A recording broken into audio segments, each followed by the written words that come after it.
বঙ্গবন্ধু সব শুনে পিঠে একখানা কিল মেরে বললেন, আচ্ছা এখন তুই নোটিশ তুল্লা ফালা, তোর তো গাড়ি নাই, দেখি কি করা যায়।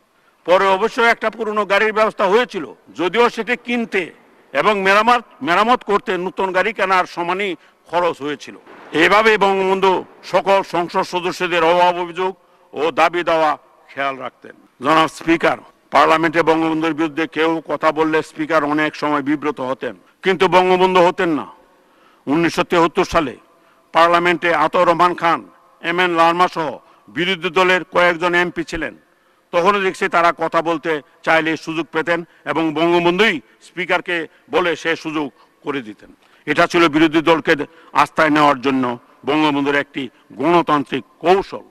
রাজনৈতিক মতাদর্শের যত অমিলই থাকুক না কেন, বঙ্গবন্ধু বিরোধী দলের নেতাদের যথাযথ সম্মান দিয়ে কথা বলতেন। আসলে রাজনীতিতে শিষ্টাচার ও পরমত সহিষ্ণুতার কোনো বিকল্প নেই। জনাব স্পিকার, সংসদীয় সরকার ব্যবস্থায় জাতীয় সংসদ সকল ক্ষমতার কেন্দ্রবিন্দু। সংসদের সরকার সংখ্যাগরিষ্ঠ সংসদ সদস্যদের সমর্থন ও মতামতের উপর নির্ভরশীল। এর পরিপ্রেক্ষিতে সরকারের কার্যক্রম তদারকির মাধ্যমে রাষ্ট্রীয় ক্ষমতা ও কর্তৃত্বের নিয়ন্ত্রণ ও ভারসাম্য প্রতিষ্ঠা করা সংসদের গুরুত্বপূর্ণ দায়িত্ব। দক্ষ ও নিবিড় তদারকির মাধ্যমে সরকারের গঠনমূলক সমালোচনা সংসদকে অধিক কার্যকর করে, যা চূড়ান্তভাবে সামগ্রিক জনকল্যাণকেও নিশ্চিত করে। এক্ষেত্রে একজন সংসদ সদস্য ব্যক্তিগত কিংবা সমষ্টিগতভাবে জাতীয় সংসদের কার্যপ্রণালী বিধিতে সন্নিবেশিত বিভিন্ন পদ্ধতি ব্যবহার করে সংসদের নিকট সরকারের জবাবদিহিতা নিশ্চিত করতে পারেন। প্রতিনিধিত্বমূলক গণতান্ত্রিক এই যুগে বিশ্বের সর্বত্র আইনসভা তার মূল কার্যক্রম বিভিন্ন কমিটির মাধ্যমে সম্পাদন করে থাকে। আমারও এর ব্যতিক্রম নই। সংসদীয় গণতান্ত্রিক শাসন ব্যবস্থার প্রাণ হচ্ছে এই সংসদীয় কমিটি ব্যবস্থা। মিনি পার্লামেন্ট হিসেবে পরিচিত সংসদীয় কমিটি ব্যবস্থার কার্যকারিতার উপর সংসদীয় গণতন্ত্রের ভিত্তি রচিত।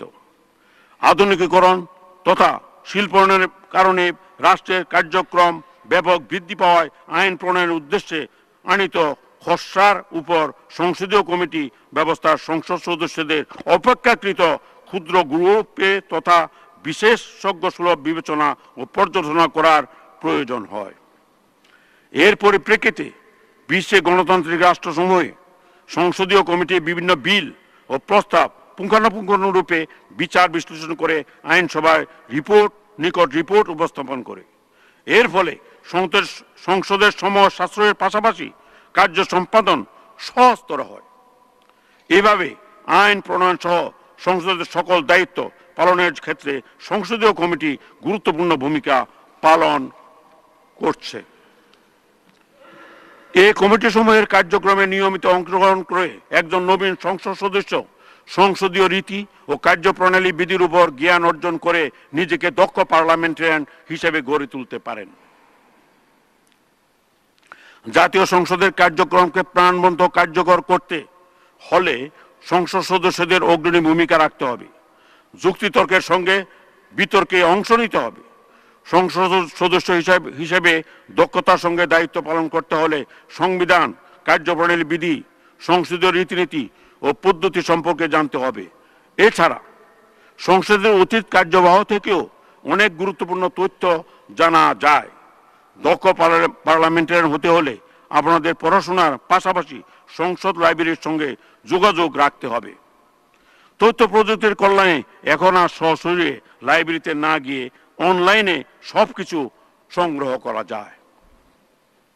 জনাব স্পিকার, বঙ্গবন্ধুর নেতৃত্বে এক সাগর রক্তের বিনিময়ে অর্জিত স্বাধীনতার ফসলই হচ্ছে আমাদের প্রিয় জন্মভূমি স্বাধীন সার্বভৌম বাংলাদেশ ও আমাদের এই জাতীয় সংসদ। তাই গণতন্ত্রকে শক্তিশালী করে এই সংসদকে জনগণের আশা আকাঙ্ক্ষা পূরণের কেন্দ্রবিন্দুতে পরিণত করা দলমত নির্বিশেষে আমাদের সকলের দায়িত্ব ও কর্তব্য। জনাব স্পিকার, গণতন্ত্র আমদানি বা রপ্তানির যোগ্য কোনো পণ্য বা সেবা নয়। মনে চাইলেও কোনো দেশ থেকে পরিমাণ মতো গণতন্ত্র আমদানি বা রপ্তানি করলাম, বিষয়টি এমন নয়। চর্চার মধ্য দিয়ে গণতন্ত্র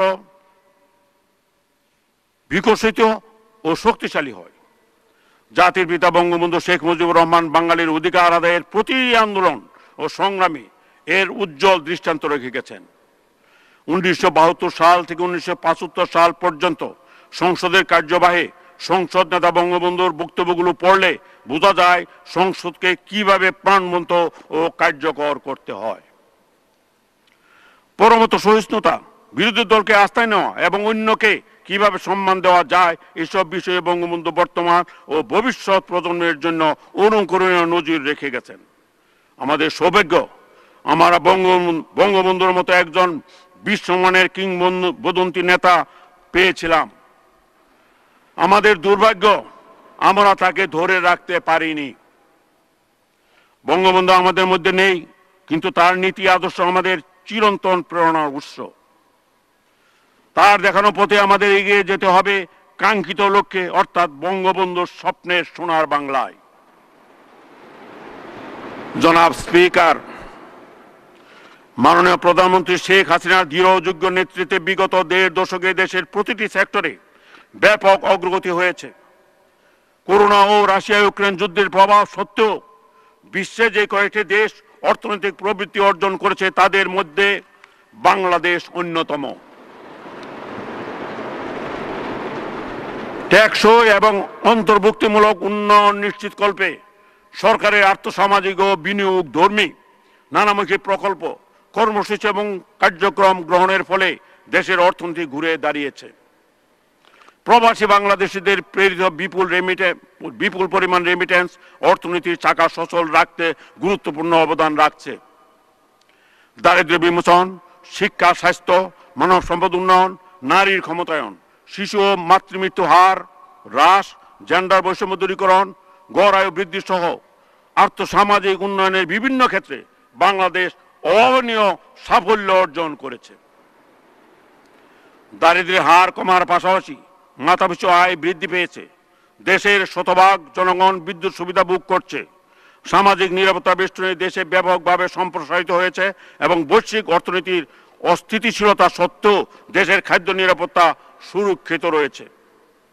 জাতীয় অর্থনীতির মূলধারার ভূমিহীন, গৃহহীন ও ছিন্নমূল মানুষকে সম্পৃক্ত করার লক্ষ্যে সামাজিক নিরাপত্তা কর্মসূচির আওতায় আশ্রয়ন, ভূমিহীনদের মধ্যে খাওয়ার জমি বিতরণ ও কর্মসংস্থান প্রভৃতির কার্যক্রম ব্যাপকভাবে বাস্তবায়ন করা হচ্ছে। দেশের ভূমিহীন ও গৃহহীন বিশাল একটি জনগোষ্ঠীকে পুনর্বাসন করা হচ্ছে। কদিন আগেও প্রায় 40,000 ভূমিহীন ও গৃহহীন পরিবারকে বাড়ি তৈরি করে দেওয়া হয়েছে। ইতিমধ্যে 211টি উপজেলাকে গৃহহীন ও ভূমিহীন মুক্ত ঘোষণা করা হয়েছে। বাংলাদেশের প্রথম স্যাটেলাইট বঙ্গবন্ধু স্যাটেলাইট 1 মহাকাশে উৎক্ষেপণ করা হয়েছে এবং বঙ্গবন্ধু স্যাটেলাইট 2 উৎক্ষেপণের বিষয়টি চূড়ান্ত পর্যায়ে রয়েছে।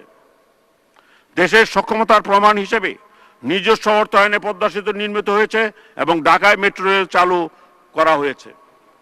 পায়রা গভীর সমুদ্র বন্দর, বঙ্গবন্ধু শেখ মুজিবুর রহমান টানেল, হযরত শাহজালাল আন্তর্জাতিক বিমানবন্দরের 3য় টার্মিনাল ও রূপপুর পারমাণবিক বিদ্যুৎ কেন্দ্রের কাজও নিরবচ্ছিন্নভাবে এগিয়ে যাচ্ছে।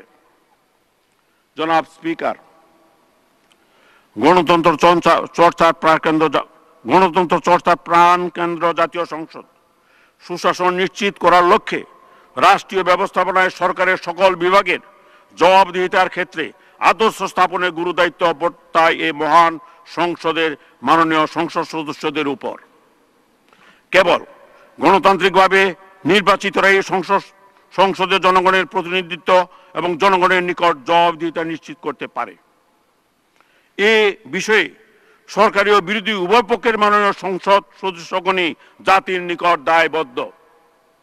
এই উপলব্ধি থেকে হিংসা, বিদ্বেষ, ব্যক্তিগত দলীয় স্বার্থের ঊর্ধ্বে উঠে গণতন্ত্রকে সুপ্রতিষ্ঠিত করার প্রয়াসে আমি এই মহান সংসদে মাননীয় সংসদ সদস্যদের গঠনমূলক, কার্যকর ও সক্রিয় অংশগ্রহণের আহ্বান জানাচ্ছি।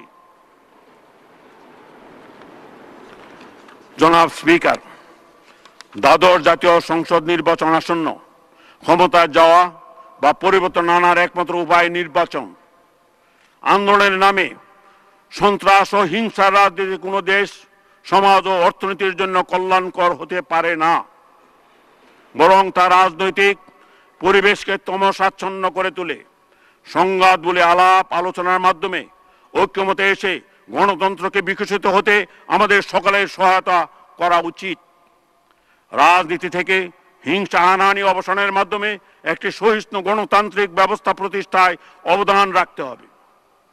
প্রতিষ্ঠিত গণতান্ত্রিক রীতিনীতি ও মহান সংবিধানের আলোকে বাংলাদেশের জনগণ নিরপেক্ষভাবে তাদের ভোটাধিকার প্রয়োগ করে বাংলাদেশে গণতন্ত্র চর্চার ইতিহাসকে আরো সমৃদ্ধ ও বেগবান করবে, এটাই সকলের প্রত্যাশা। জাতির বীর সাহসী সূর্য সন্তানেরা লক্ষ প্রাণের বিনিময়ে আমাদের একটি স্বাধীন সার্বভৌম দেশ উপহার দিয়ে গেছেন।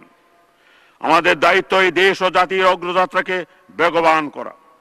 গণতান্ত্রিক রাষ্ট্রের অন্যতম প্রধান স্তম্ভ এই মহান জাতীয় সংসদে দাঁড়িয়ে আমি আজ দলমত নির্বিশেষে দেশবাসীর প্রতি আহ্বান জানাচ্ছি, আসুন সকলের সম্মিলিত প্রয়াসে প্রিয় মাতৃভূমি থেকে সংঘাত সংঘর্ষ এবং যে কোনো উগ্রবাদ ও ধ্বংসাত্মক কর্মকাণ্ড হতে দূরে থেকে কল্যাণমুখী রাষ্ট্র গঠনে সামিল হই। গণতন্ত্রকে বিপন্ন করে তুলে এমন যে কোনো অশুভ শক্তির বিরুদ্ধে আমাদের ঐক্যবদ্ধ হয়ে রুখে দাঁড়াতে হবে।